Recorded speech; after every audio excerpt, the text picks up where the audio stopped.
Freud, Obras Completas, Interpretação dos Sonhos, capítulo 4, para falar com vocês aqui sobre a deformação onírica.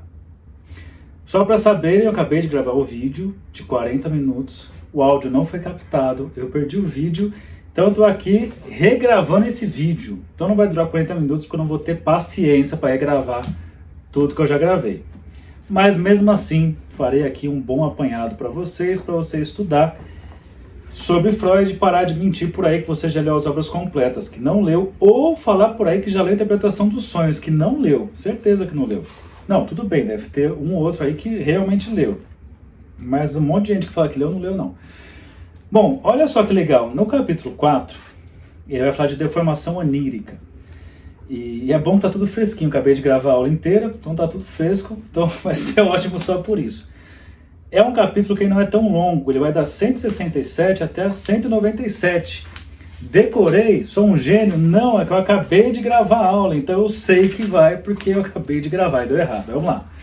A deformação onírica. Vou fazer em duas aulas aqui, em 2 vídeos, porque apesar de não ser tanto, são 30 páginas, mas o conteúdo, acho que foi legal dividir em 2, né? Tem uma coisa bem legal aqui na parte 1, depois ele traz uma outra parte sobre o salmão defumado, que é um outro sonho que eu acho que cabe uma aula só para ele. Bom, capítulo 3, que eu já trabalhei com vocês aqui, ele falou sobre o sonho é a realização de um desejo. Guardem essa ideia, o sonho é a realização de um desejo. Foi isso que eu trabalhei com vocês até a última aula.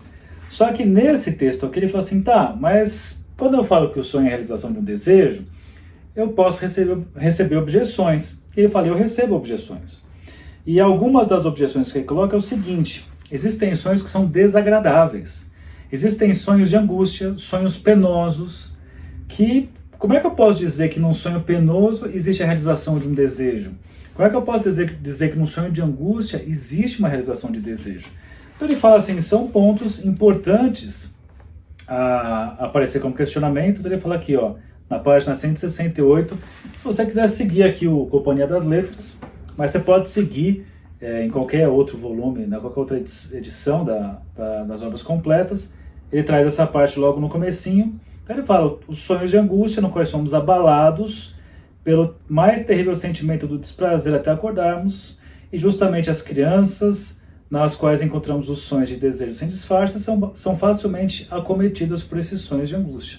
Então os sonhos de angústia também são sonhos de realização de desejo. Sonhos penosos também realizam o desejo. Qual? Né? Como é que isso é possível? Como isso acontece? É o que ele vai falar aqui. Então ele diz assim, ó, para rebater essa ideia, ele começa assim, basta observar que nossa teoria não se baseia na apreciação do conteúdo onírico manifesto. Ou seja, não é simplesmente que a pessoa lembra que eu vou trabalhar na interpretação de um sonho. Isso vale em geral para a psicanálise. Não é aquilo que você tem clareza, eu quero falar sobre isso na minha análise com toda a clareza e vou trazer só isso. O que acontece é que você vai fazer as associações ali na análise, né? E nessas associações que o material que não é o manifesto, e sim o latente, de alguma forma vai ter efeito sobre aquilo que você diz, vai aparecer ali, vai escapar, e na associação você vai costurando e construindo ali o caminho de realização de desejo que está acontecendo com esse material, com esse conteúdo que você trouxe para falar ali. Então, essa é uma ideia bem legal, por isso que não adianta tem gente que quer fazer isso, chega na análise, olha, eu escrevi o que eu queria falar, lê aí. Não, você vai ler e você vai fazer associações. Ainda que eu faz de conta que eu leia, não vou ler, mas faz de conta que eu li. Eu posso ler para você ir fazendo as associações, porque o que me interessa não é o relato sozinho, o relato que você escreveu. É como você me conta, é como você reconta, é como você lê, é como você vai associar. Aí aparece, para além do conteúdo manifesto, o conteúdo latente.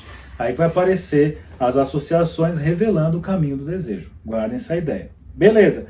Seguindo aqui, então, para poder explicar por que mesmo na questão da angústia, dos sonhos penosos, existe uma relação de realização de desejo, ele fala necessário não ficar só nesse nível do conteúdo manifesto, mas usar o trabalho interpretativo para chegar nesse conteúdo latente. Guarda essa ideia.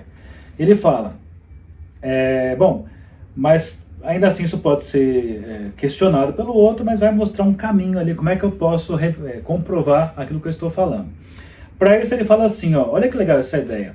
Quando você tem um problema, dificuldades num determinado problema, ele fala, é muito vantajoso você acrescentar um outro problema para ajudar na solução do problema. Ou seja, eu tenho o problema 1, e ele é muito difícil de ser solucionado, explicado, aí eu pego um problema 2 e trabalho na relação desses dois a resposta a esse problema.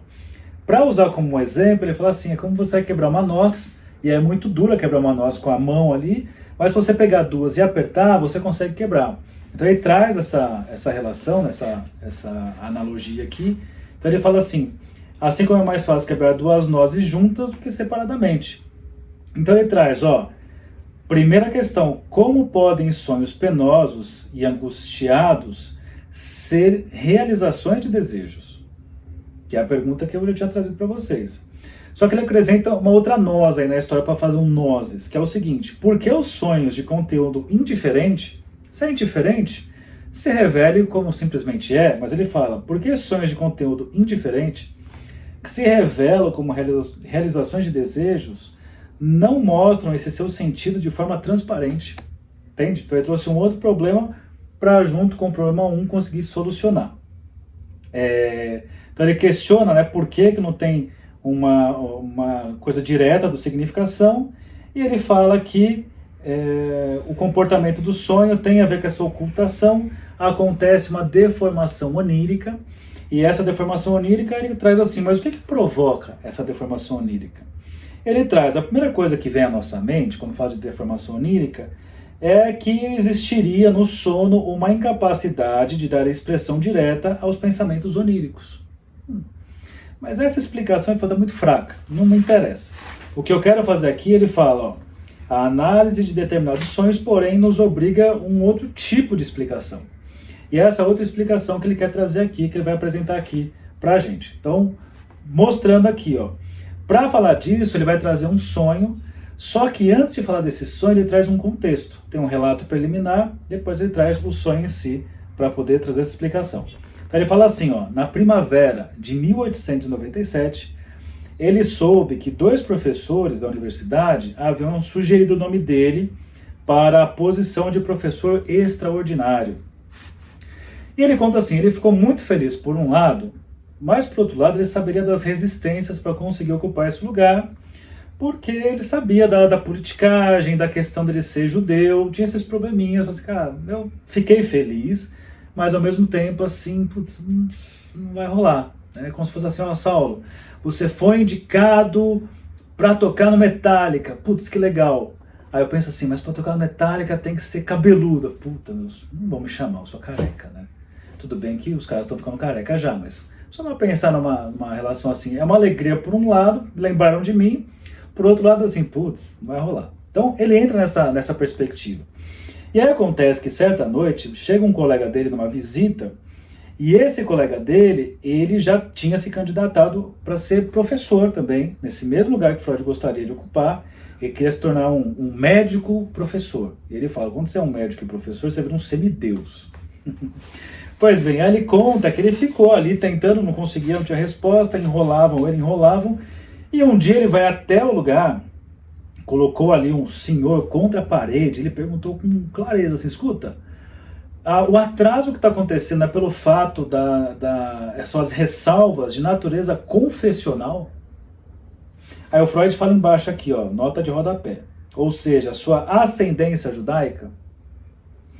E aí o cara que está contra a parede fala assim, olha, de fato essa situação realmente impede, tem dificultado você ser chamado para ser professor. E aí o Freud fala assim, bom, depois de escutar isso, e o colega dele fala, olha, foi por essas razões, o Freud fala, bom, isso só reforçou as ideias que eu tinha, pois as mesmas objeções confessionais se aplicam no meu caso. Pois bem, passado isso, né, na sequência disso, na madrugada após essa visita, ele tem um sonho, que são 2 pensamentos e 2 imagens. Quais são os 2 pensamentos? O amigo R é meu tio. Tenho por ele grande afeição. As 2 imagens, vejo um rosto à minha frente um pouco alterado. parece alongado, tem uma barba dourada que se destaca de modo especialmente nítido. Aí o Freud, então, ele fala assim, bom, ele sonha isso, ele acorda no dia seguinte, mas é muito absurdo isso, não vou me dar o trabalho de fazer uma interpretação. Só que ele lembra que quando os pacientes falam assim do absurdo, ele fala, sempre que tem absurdo, tem resistência. Então guarde a ideia, se é um absurdo, do tipo, é absurdo, nem vou querer saber disso, entenda isso. O absurdo, quando te leva a não querer saber, esse não querer saber porque é absurdo, tem resistência ali. Então ele fala, da mesma forma que eu encorajo meus pacientes a perseverarem e vamos interpretar mesmo assim, mesmo achando absurdo, ele fala, o mesmo ele fez com ele. Então ele vai para uma interpretação. Então essa primeira fase, o amigo R é meu tio, ele traz, R é meu tio, o que isso pode significar? Ele fala, eu só tive um tio, o tio Joseph. E esse Joseph, ele é um cara que tem uma história curiosa, porque ele foi preso ali, ele foi castigado por uma coisa que ele cometeu. Isso deixou o pai do Freud com os cabelos grisalhos muito rapidamente, de tanta preocupação com esse tio. E o pai falou o seguinte para ele, esse seu tio aí, ele não é uma pessoa má, mas ele é um imbecil. Estas foram suas palavras. Então ele põe, bom, se R é meu tio, que é a frase do sonho, e o único tio é Joseph, logo, se o tio dele é o imbecil, R do sonho também é um imbecil. Tá bom. E ele fala, deve trazer outras coisas aqui, esse rosto alongado, essa barba tem a ver com a imagem desse tio, mas também tem a ver com a barba do pai, né? Tem uma série de coisas que traz aí uma sobreposição de conteúdos. E fala aqui, olha que legal, o rosto que vejo no sonho é ao mesmo tempo o rosto do meu amigo R e do meu tio. Olha que legal, ao mesmo tempo, né, uma coisa sendo uma coisa e uma outra coisa a um só tempo. Isso dá um pane na lógica aristotélica, e isso vai ser material para Newton da Costa elaborar, aprofundar aí a lógica paraconsistente. Se quiser saber mais, procura lá, Newton da Costa, lógica paraconsistente. Freud, você acha umas coisas bem interessantes lá, mas enfim. Então ele traz essa coisa curiosa que no inconsciente duas coisas podem ser ao mesmo tempo. No sonho ali, ele não constrói a ideia de inconsciente exatamente aqui, né? Mas no sonho uma coisa pode ser uma coisa e outra ao mesmo tempo. Muito curioso isso. Pois bem, então ele fala, portanto, não resta dúvida, eu realmente acredito que R é um imbecil, igual ao meu tio Joseph. E põe assim, ainda não imagino com que finalidade estabelecer esse vínculo ao qual sinto necessidade de me opor. E aí ele traz aqui a lembrança de um outro colega, N, que também veio com o mesmo ponto de vista, de ser professor e tal. Só que ele fala assim, ele foi indicado para ser professor, porém, a impossibilidade dele é que ele foi denunciado no tribunal e ele não poderia receber um cargo por conta dessa denúncia que ele recebeu. Então ele fala assim, para Freud, pode ser que o Ministério use essa ocorrência como argumento para não me nomear, fala para o Freud, e fala, porém, o senhor é idôneo. Então o Freud fala, bom, então tem um criminoso aí, a impossibilidade não é porque ele é judeu, mas porque ele é um criminoso, e ele fala, e eu, apesar de ser judeu, eu sou idôneo de acordo com esse meu colega. E ele fala aqui, né, aí está meu criminoso, mas também ao mesmo tempo a interpretação e tendência do meu sonho. Meu tio Joseph representa os dois colegas não nomeados, um como tolo, o outro como delinquente. Pois bem, e olha que legal aqui, por que vai aparecer esse tio Joseph, que é R, que é o somatório aí desses dois amigos, um que não foi aceito, né, por conta, como ele coloca aqui, um tolo e o outro como delinquente. Ele fala assim, isso vai acontecer por uma razão bem interessante. O único impeditivo do Freud assumir como professor é o fato dele ser judeu. Quando ele tem esse sonho e o que impede a nomeação é porque ou é um imbecil, ou um tolo, um imbecil, ou um delinquente, isso acaba tirando o fato de ser judeu como um impeditivo. O impeditivo é ou porque é tolo, imbecil, ou porque é um delinquente. Sendo assim, se eu sou um cara, que ele coloca aqui, né, idôneo, isso não seria impeditivo de ser chamado para essa vaga de professor. Ou seja, resta uma esperança no sonho. Enquanto na realidade ele sabe que não vai ser chamado, no sonho ali tem uma esperança, porque o que vai determinar, o que vai impossibilitar de eu assumir isso não é o fato de eu ser judeu, e sim de ser tolo ou ser um criminoso. Inclusive ele fala isso, ó. A minha esperança permanece intacta, e é assim que procede meu sonho. Faz de um deles, R, um imbecil, do outro, N, um delinquente. Eu não sou um nem outro. Nossos pontos em comum estão anulados. Então eu posso esperar a minha nomeação como professor. E aí na sequência ele fala, recordo-me agora que o sonho continha outro elemento que a interpretação ainda não levou em consideração. Após descobrir que R é meu tio, sinto no sonho um afeto caloroso por ele. De onde veio esse sentimento? E detalhe, é claro que jamais senti calorosa afeição pelo meu tio Joseph. Pois bem, ele fala, esse afeto do sonho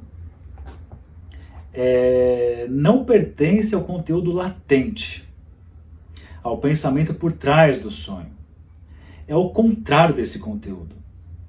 Então, esse afeto serve para ocultar o conhecimento da interpretação do sonho. E como é que ele faz isso? Ele traz um afeto, como ele põe aqui, caloroso, para disfarçar alguma coisa que ele não quer saber no sonho. Mais um elemento de disfarce. Ele fala aqui, ó, não quero interpretá-lo porque a interpretação contém algo ao qual me oponho. Após realizar a interpretação do sonho, descubro o que eu havia me oposto. Trata-se da insinuação de que R é um imbecil.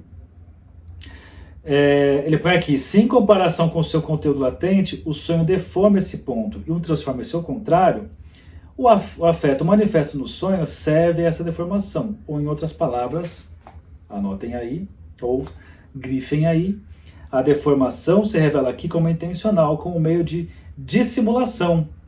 Ela transforma isso no sonho em seu oposto. É o oposto do que sente originalmente. Que lá na frente vai aparecer como formação reativa, né? Principalmente ali no Homem dos Ratos vai aparecer bastante por essa via. E para dar exemplo aqui, que é bem legal, ele fala assim, ó... ele fala assim... a cortesia que pratico todos os dias é em boa parte uma dissimulação dessas. Ou seja, às vezes eu sou cortês no dia a dia para não mandar as pessoas tomarem naquele lugar. Sabe, assim, quando você está cansado, você não aguenta mais nada. Aí você chega lá, você tem seus filhos para cuidar em casa, assim, são meus amores, coisas mais lindas, vocês vão brincar? Vamos brincar, depois de trabalhar o dia inteiro, vamos brincar de tal coisa? Ou chegar naquela galera, assim, que você tá exausto, enfim, você não tá afim. Mas você não pode mandar tudo para aquele lugar, aí você vai lá e pega todo aquele seu saco cheio e transforma, assim, num amor gigantesco pelas pessoas. Olha, muito bom estar aqui com vocês, viu? Que é o oposto. Por isso que eu sempre desconfio das pessoas que me chamam de abençoado. Eu sempre falei isso em outros vídeos. Alunas na faculdade, assim, eu falava algumas coisas provocativas para se movimentar, né? Afinal, vai atender, tem que ser provocado. Eu escutava assim, Saulo, abençoado, você é um abençoado, né? E olha, que eu sei sobre formação reativa, eu sei que esse abençoado é o oposto do original. Enfim. E aí ele dá um exemplo assim, olha só. Ele traz o escritor, fala assim, olha, como se fosse um escritor político que precisa dizer verdades sobre os poderosos, mas se ele disser exatamente o que ele pensa, vai ser preso, tem uma repressão ali. Então ele fala, esse escritor teme a censura, por isso abranda e deforma a expressão da sua opinião. Para não chamar de imbecil, ele vai lá e coloca esse afeto caloroso para não reconhecer que acha outro imbecil. Eu tenho tanta vontade de abraçar você, sendo que na verdade assim, você é um imbecil, criatura. Enfim. E dá um exemplo bacana, né? Ó, quanto mais rigorosa for a atuação da censura, mais elaborada será o disfarce. Tipo época da ditadura, a música Cálice, Chico Buarque e o Gilberto Gil que escreveram, certo? Acho que é. Quem gravou foi o Gilberto e o Milton, mas acho que a autoria do Gilberto Gil e do Chico. E ali você tem a questão do significante, né? Porque a música é Cálice, afasta de mim esse cálice de vinho de sangue. Você pensa no quê? Num cálice de vinho, né? O padre lá, o cálice, o vinho ali, não sei o quê, enfim. Só que se você pegar pela via do significante, e o significante é aquilo que você escuta, cálice, se você pensou em vinho, você pode pensar no Kiko, cálice, cálice, cálice, você me deixa louco, ou seja, cálice. Então será que a música afasta de mim esse cálice? Não é cálice, é Afaste de mim esse silenciamento ou ditadura que você exige. De vinho tinto. Então é vinho mesmo, de sangue. Opa, então é de silenciar na ditadura. Entende? Olha que malandragem. Então, a censura, né, a forte atuação da censura na ditadura acaba produzindo saídas mais elaboradas e disfarces. Pois bem, aí ele traz então que, diante dessa perspectiva do trabalho de distorção onírica, de opor ali afetos, de uma mesma imagem ser a sobreposição de duas figuras, né, enfim, de ter essas contradições e interpretações para além do estado de vigília, né, consciente ou ali manifesto, ele traz assim, ó, parece então, seria lícito supor dois poderes psíquicos como autores da configuração onírica no indivíduo. Uma que uma das quais o desejo expressa pelo sonho, enquanto o outro exerce uma censura. Uma expressa, outra censura. Olha que legal, ele está construindo aqui a ideia de consciente, pré-consciente, depois apareceu inconsciente lá mais para frente. Mas ele já está delineando. Então ele fala, resta perguntar em que consiste o poder dessa segunda instância, que autoriza a exercer sua censura. Se lembrarmos que os pensamentos latentes do sonho permanecem conscientes antes da análise, mas que o conteúdo manifesto deles oriundo é lembrado de forma consciente, é plausível supor que o privilégio da segunda instância consiste justamente em permitir o acesso à consciência. Como se fosse ali, a censura na ditadura. Quem está no inconsciente quer passar para a consciência, deixa eu ver o que é isso aí. Ah, você está falando vocês querem falar à vontade, que a ditadura não pode impedir? Não pode.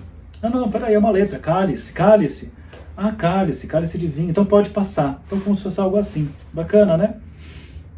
Pois bem, então ele fala, se me atenho à ideia das duas instâncias psíquicas e de duas relações com a consciência, há uma analogia completa na vida política humana, para a extraordinária afeição que tenho no sonho pelo amigo R, que a interpretação tanto deprecia. Agora ele vai pegar tudo que ele falou ali do sonho, com essas construções que ele trouxe, e chegamos no seguinte: coloco-me na situação de um Estado em que um governante cioso de seu poder luta com uma opinião pública agitada.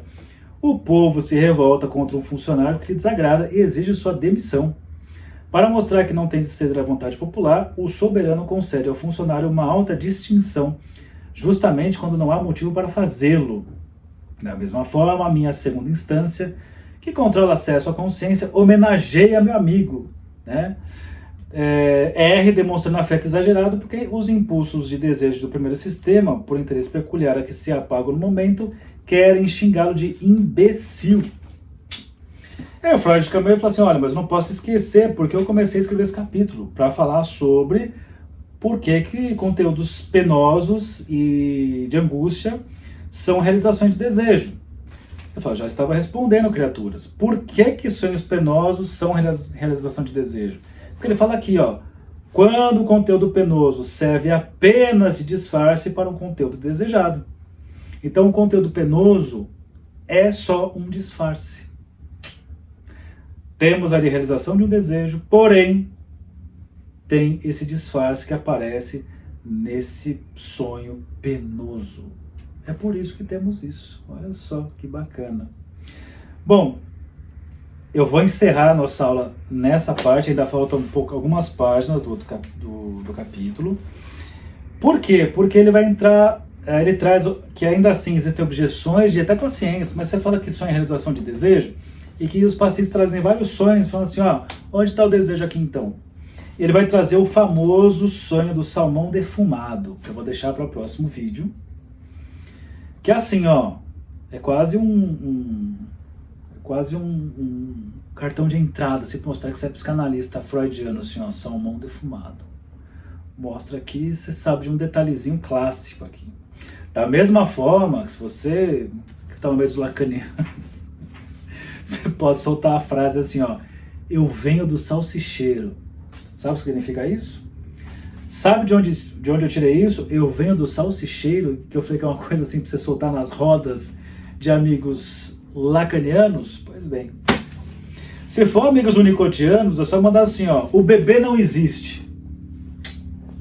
Enfim, isso deixo para vocês se divertirem, pesquisarem ou buscarem, ou nem ligar para isso.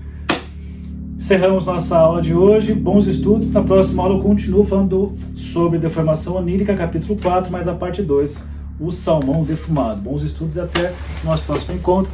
Eu espero que dessa vez essa desgraça de áudio esteja funcionando. Tchau!